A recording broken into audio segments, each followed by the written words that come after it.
El 5 de abril de 1956 se inauguró el edificio de la Biblioteca Central en la ciudad universitaria. Ese día se concretaba un proyecto fundamental en la historia de la institución de educación superior más importante del país.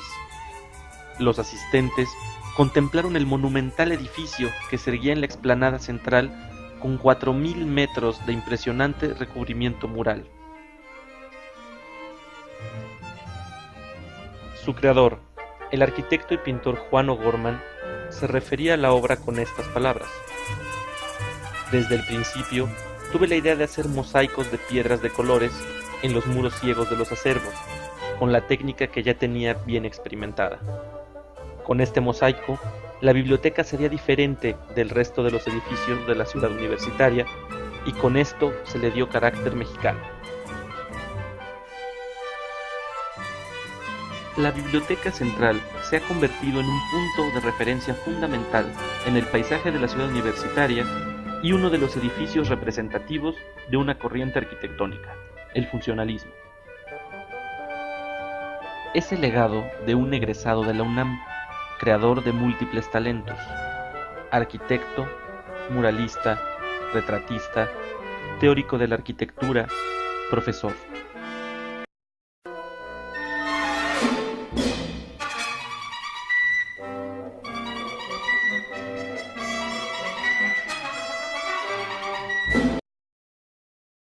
Juan O'Gorman nació en Coyoacán el 6 de julio de 1905, hijo de un inmigrante irlandés, Cecil O'Gorman, quien le dio las primeras nociones de pintura. En 1922 ingresó a la Escuela Nacional de Arquitectura, que para esas fechas estaba ubicada en el edificio de la antigua Academia de San Carlos. Ahí conoció a Diego Rivera, con quien tendría una duradera amistad y quien lo estimularía a desarrollar sus dotes pictóricas. Al margen de los estudios de arquitectura, amplía sus conocimientos en diversas técnicas, como la pintura al temple, con el pintor Antonio Ruiz el Corcito, y la pintura al fresco, con Ramón Alba Guadarrama, quien fuera ayudante de Rivera. Entre 1924 y 1928, trabaja como dibujante en los despachos de los arquitectos Carlos Obregón Santacilia, Carlos Tarditi y José Villagrán García. En esos años conoce el libro Vers une architecture del arquitecto suizo Le Corbusier, que le causó una gran impresión y determinó su orientación hacia el funcionalismo, corriente arquitectónica ajena a los gustos de la época, pero que O'Gorman consideraba idónea para crear la arquitectura que en esos momentos requería el país. Su propuesta pretendía crear casas, escuelas y hospitales para las clases necesitadas, como una respuesta de un arquitecto con claro sentido social. Fue así que en el año de 1929 proyecta y construye la primera casa habitación funcionalista en el barrio de San Ángel Inn, y 2 años después, en 1931, las célebres casas estudio de Diego Rivera y Frida Kahlo, en la esquina de Palmas y Altavista, en el mismo rumbo. Los siguientes años lo verán construyendo varias casas habitación para prominentes intelectuales: el historiador Manuel Tuzán, el astrónomo Luis Enrique Erro y el pintor Julio Castellanos, así como su hermano, el historiador Edmundo O'Gorman. Desarrolla también una importante labor como jefe del Departamento de Edificios de la Secretaría de Educación Pública y proyecta un sistema que le permite construir 23 escuelas primarias y una escuela técnica en diversos rumbos del Distrito Federal a un costo de $1 millón. En 6 meses se construyó un total de 250 salones de clases que albergaron a 12.000 alumnos. Destacaba en esos edificios la economía de medios sin perder por ello la comodidad e higiene. En otra dimensión, también proyecta y construye el edificio del Sindicato de Cinematografistas. O'Gorman trataba de imponer el funcionalismo como una forma de rebeldía, lógica y consecuente, que daba respuesta a necesidades específicas en un país que iniciaba un difícil y accidentado arribo a la era industrial. Sin embargo, sus colegas, el gremio de arquitectos, rechazaron esta postura radical e íntegra que iba en contra del mercantilismo y el utilitarismo y que no coincidía con los estilos en boga. En 1947, en la casa del músico Conlon Nancarrow, lleva a cabo los primeros ensayos para ornamentar algunos de sus proyectos arquitectónicos con mosaicos de piedras de colores. Ese año inicia dos de los proyectos fundamentales en su vida de arquitecto: su casa organicista en el Pedregal de San Ángel y la biblioteca central de la ciudad universitaria. Respecto a la primera, que por desgracia fue brutal y absurdamente destruida unos años después, O'Gorman se propuso desarrollar las teorías de Frank Lloyd Wright, creando una casa orgánica, respecto de la cual decía: la arquitectura orgánica implica la relación entre el edificio y el paisaje que lo rodea. De acuerdo con este concepto arquitectónico, la habitación humana se convierte en el vehículo de armonía entre el hombre y la tierra. Al realizar esta casa, se trató de integrar plásticamente su arquitectura al paisaje en la forma más humana posible. En esta casa, O'Gorman realizó, con piedras de colores naturales, verdaderas esculturas monumentales, relieves y frisos que cubrían la fachada, el interior de la cueva y el piso de las terrazas. Dio libertad total a su imaginación y a una fantasía desbordada. El edificio emblemático de la obra de Juan O'Gorman, la suma de su capacidad creadora es, en palabras de Ida Rodríguez, la imagen plástica con que se identifica al México moderno en el mundo entero. La Biblioteca Central de la Ciudad Universitaria del DF, construida entre 1950 y 51 por los arquitectos Juan O'Gorman, Gustavo Saavedra y Juan Martínez de Velasco. Un enorme hexaedro totalmente cerrado que contiene un acervo de 1 millón de volúmenes está montado sobre un primer piso semiabierto. Los 4 costados de este cuerpo, más un prisma pequeño, colocado en la parte superior, fueron totalmente recubiertos por un diseño de mosaicos de O'Gorman. Pocos artistas contemporáneos han tenido la oportunidad de proponer y realizar un proyecto de tal envergadura y audacia. Hay quienes recuerdan al maestro en su andamio, de lunes a domingo, dando forma a un proyecto colosal: plasmar en 4.000 metros cuadrados, con la paleta de colores de piedras de todas las regiones del país, los conceptos y los íconos fundamentales de la vida prehispánica, la etapa virreinal y la aspiración del México moderno.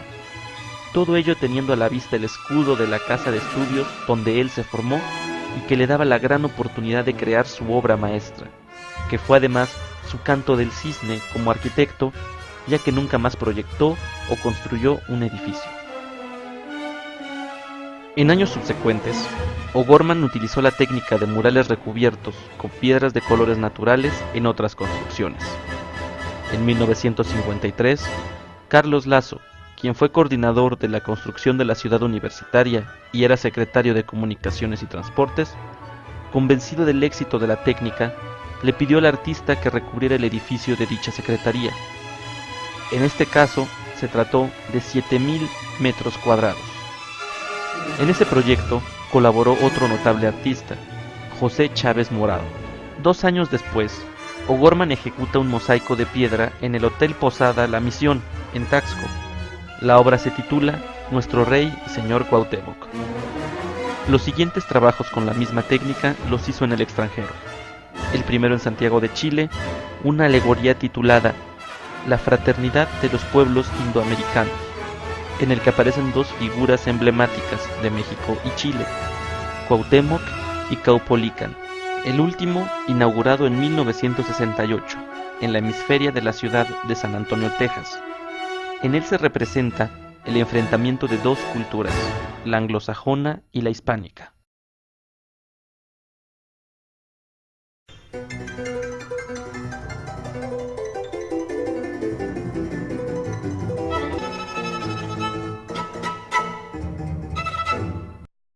Su obra plástica más temprana como muralista data de 1924, cuando pinta por encargo de Carlos Tarditi 3 frescos en las pulquerías Los Fifis, Entre Violetas y Mi Oficina, y uno más en la cantina Salón Bach, este por encargo de Obregón Santa Cilia. Por desgracia, toda esta obra se ha perdido, solo quedan los dibujos preparatorios que realizó O'Gorman. Años después, entre 1937 y 38, pinta 3 murales en el desaparecido aeropuerto de Balbuena, con el tema La conquista del aire por el hombre.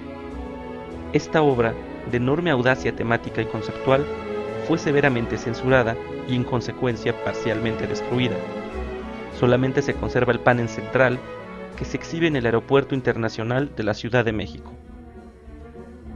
En 1941 lleva a cabo uno de sus primeros murales de grandes dimensiones. Se trata de un fresco en el ábside de una iglesia convertida en la Biblioteca Gertrudis Bocanegra, en Pátzcuaro.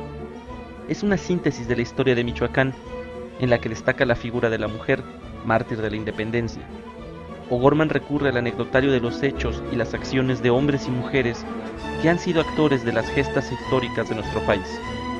En este trabajo, recrea con mano magistral el paisaje michoacano, los volcanes y los lagos, los bosques y las construcciones vernáculas tan peculiares de esta tierra. Con esta obra da inicio su propuesta de utilizar grandes espacios para plasmar, recrear, momentos y figuras del acontecer mexicano que dará frutos magníficos en los años siguientes. En 1960 da inicio a la serie de murales que complementan algunas salas del Museo Nacional de Historia, en el Castillo de Chapultepec.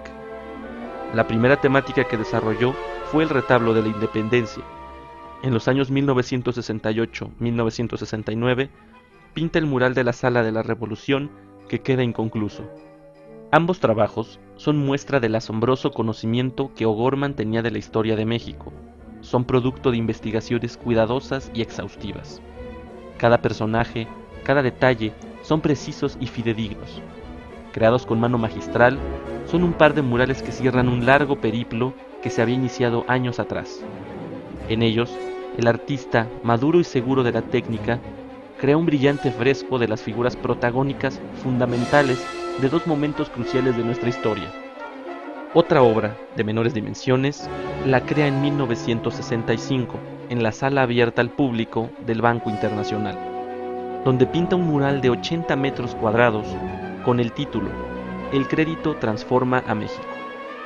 Es una alegoría de la tecnología, la ciencia, la educación, las fábricas y las industrias. Se observa un riquísimo paisaje en el que el artista recrea magistralmente formas y escenas de la vida mexicana.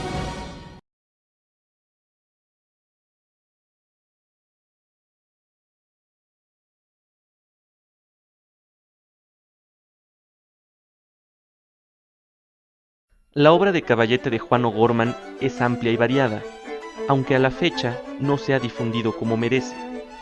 El artista volvía a los pinceles de tanto en tanto, cuando necesitaba aislarse de un mundo que se le volvió hostil y que no comprendió su grandeza y originalidad. El mismo artista la consideraba una terapia ocupacional.